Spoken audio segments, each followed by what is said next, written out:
Hello' বন্ধু বান্ধৱীসকল, শুভ সন্ধিয়া। আমাৰ ইয়াত এতিয়া 6:15 হৈছে যদিও একদম দিন হৈ আছে, কিন্তু আমাৰ অসমত সন্ধিয়াই হ'ব হ'ল।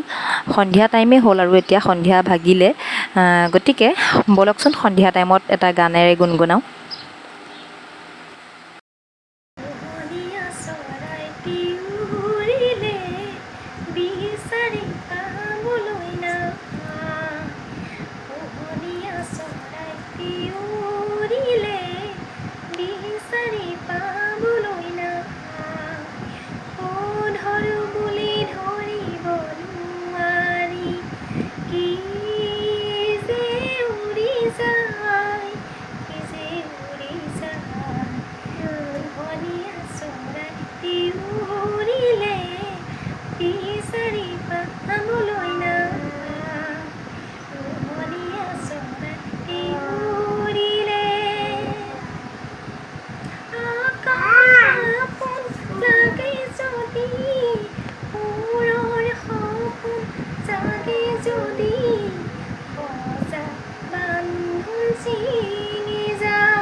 মাথো চেষ্টা কৰিছোঁ আৰু ভাবিলোঁ আপোনালোকক শুনাই দিওঁ।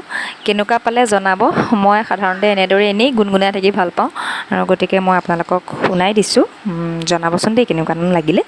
আৰু ব'লক আজি মোৰ ৰাতিৰ খানাটো কিহেৰে বনাওঁ চাওক আৰু উপভোগ কৰক।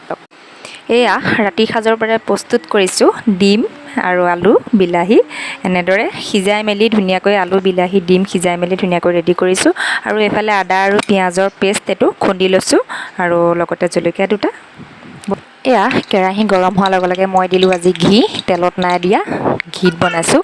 আৰু ঘি এচামুচ দিয়াৰ পাছত গৰম হোৱাৰ লগে লগে মই ডিম কেইফাল দি দিলোঁ। ধুনীয়াকৈ ফ্ৰাই কৰি ডিম কেইফাল কাঢ়ি ল'লোঁ, আৰু তাতে অকণমান মিঠাতেল দিলোঁ।